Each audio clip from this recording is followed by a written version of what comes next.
Caroline Christa Bernard est une héroïne française. C'est une femme exceptionnelle, qui tout d'abord est devenue héroïne malgré elle, car présente, à proximité du Bataclan, le vendredi 13 novembre 2015. Puis, héroïne par choix, par conviction, car elle a décidé le jour même de parler, de briser l'omerta, et à notre époque, ne pas se taire face à l'infamie fait de vous un héros. Caroline Christa Bernard est unique, tout comme le sont Charlotte Dornelas, Gabrielle Cluzel, Zineb El Razoui, Céline Pina, Jacqueline Eustache-Brignot, la jeune Mila, Nadine Morano, Lydia Guérousse, et pardon pour celles que je n'ai pas citées. Du côté des hommes, nous avons Éric Zemmour, Yvan Rioufol, Jean Messia, Philippe Devilliers, Guillaume Bigot, Philippe Val, Pascal Bruckner, Michel Onfray, Didier Lemaire, Alexandre Devecchio, Klaus Kinxler, Geoffroy Lejeune, et pardon là aussi pour ceux que je n'ai pas cités.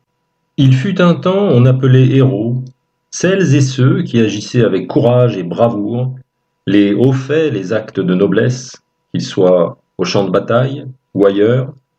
Mais aujourd'hui, dans une époque de décadence généralisée, où la France fait figure de tête de gondole, devenue dépotoir démographique, entre autres, il suffit de dire la réalité pour mériter ce titre de héros. En effet, ces hommes et ces femmes sont complémentaires. Ils ont en commun de dire le réel face au déni, aux sophistes menteurs et autres collabos médiocres. Ces hommes et ces femmes sont différents. Caroline Christa Bernard s'inscrit dans cette lignée des héros contemporains qui ne se soumettent pas et résistent aux envahisseurs barbares. Tout comme nos braves des temps jadis. Caroline Christa Bernard nous fait l'honneur de venir nous parler, de nous dire ce qui devrait être dit chaque jour sur BFM TV, CNews, LCI et autres médias bien trop diplomates. J'ai choisi d'écouter Caroline Christa Bernard sans l'interrompre, afin qu'elle puisse nous livrer son raisonnement en toute sérénité et nous faire partager son analyse librement, sans subir d'interruptions intempestives, comme le pratiquent ces mêmes médias, de manière incessante. Champion des coupures de parole, vous faisant perdre le fil de votre pensée. Et c'est éreintant. Caroline Christa Bernard, merci de témoigner. Nous vous écoutons attentivement. C'est à vous. Et bonjour David, je tiens à vous remercier de m'accorder cette interview et ce temps de parole. J'apprécie beaucoup votre média radio responsable qui est en fait une plateforme de réinformation. Vous faites une sélection de vidéos toujours très pertinentes et c'est comme ça d'ailleurs que nous avons été en contact.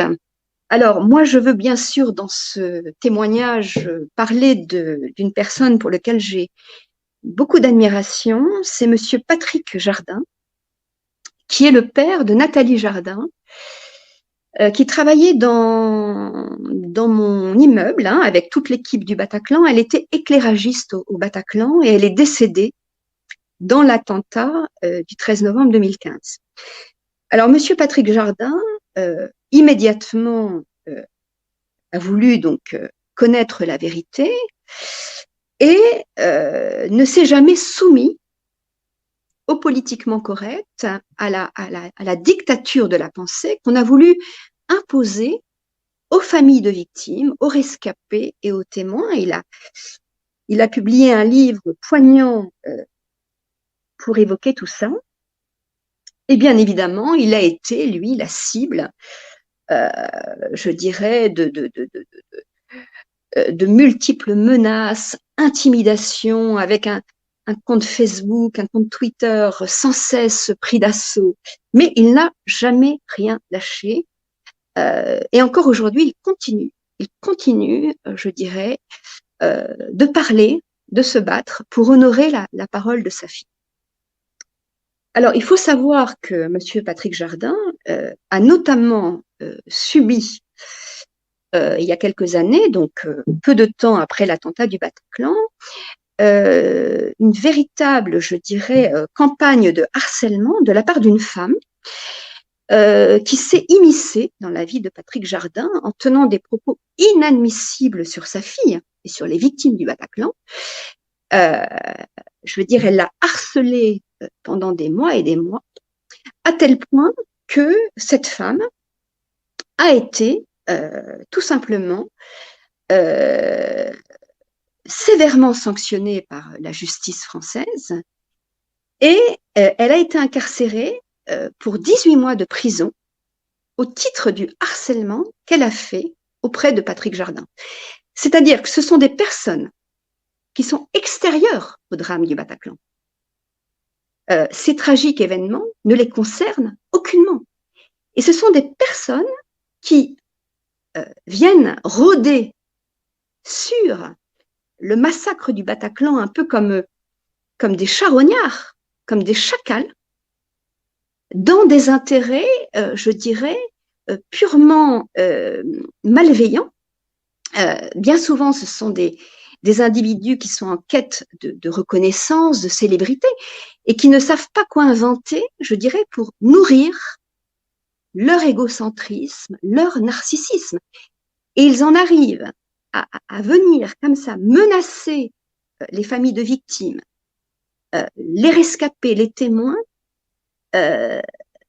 pour tout simplement se mettre eux-mêmes dans la lumière. C'est dire vraiment la perversité de ces personnes, hein, qui se croient vraiment au-dessus des lois. Et cette femme, elle a été très sévèrement condamnée par la justice française avec une peine d'emprisonnement très longue, hein, 18 mois de prison. Donc ça, c'est important de le rappeler, c'est que le fait de s'en prendre à des personnes qui ont été confrontées de près à l'attentat du Bataclan est quelque chose qui est très, très sévèrement puni d'un point de vue pénal. Ça peut d'ailleurs s'apparenter à un délit d'apologie du terrorisme. Parce que finalement, ces personnes qui viennent comme ça, hein, harceler des individus qui ont été touchés dans leur chair par le drame du Bataclan, ces personnes harceleuses, en fait, ce qu'elles veulent faire, c'est qu'elles veulent faire taire les rescapés, les victimes du Bataclan, qui n'ont pas une parole politiquement correcte. Donc, en fait, ces individus, hein, ces sinistres personnes, veulent terminer, achever le travail des terroristes. Cette femme qui s'en est pris à Patrick Jardin, enfin, c'est clair, elle n'est pas la seule. Il y a de très nombreux individus qui voudraient anéantir, faire disparaître les personnes qui ont été traumatisées par le Bataclan et qui, aujourd'hui, portent une parole qui dénonce l'islam. Vous voyez ?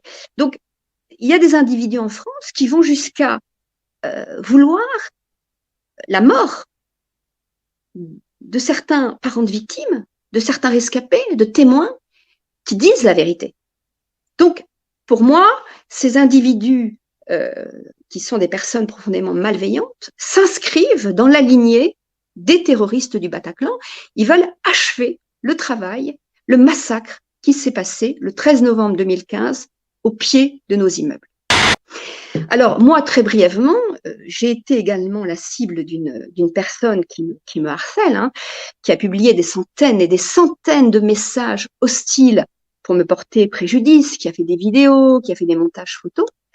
Et donc, mon avocat a immédiatement saisi la police pour déposer plainte, hein, en remettant l'ensemble du dossier, en donnant aux policiers l'identité de cette personne et en remettant également une photo de cette femme en question pour que la police puisse bien identifier cette personne qui s'immisce dans ma vie, qui s'autorise comme ça à me menacer, même physiquement. Or, il ne se passera rien parce que mon compagnon, ma famille et la police sont parfaitement informés de la situation.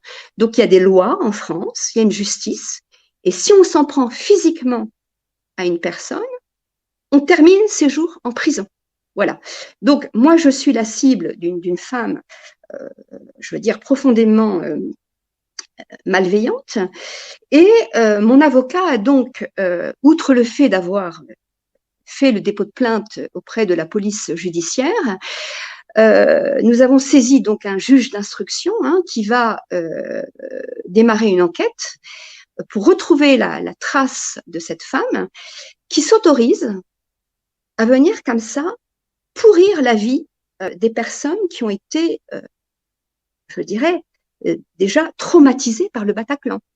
Donc, le juge d'instruction, je dirais, en parallèle au travail qui est fait par les policiers, a pour objectif de retrouver la trace de cette femme qui passe ses journées derrière Internet pour vomir sa haine de la France, insulter les victimes du Bataclan, une femme qui se croit vraiment, qui pense agir en toute impunité, mais elle aura des comptes à rendre devant la justice de notre pays. Et donc voilà ce que je voulais dire sur, je dirais, ces événements du Bataclan, qui restent une douleur encore aujourd'hui, qui de toute façon resteront à vie dans nos mémoires.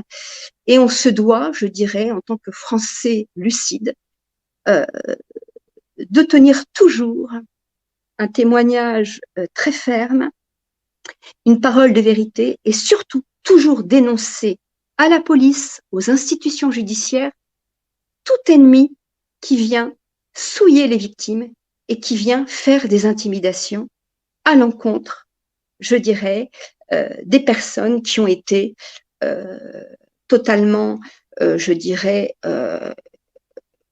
anéanties par ce drame, ce massacre, cette tuerie du Bataclan.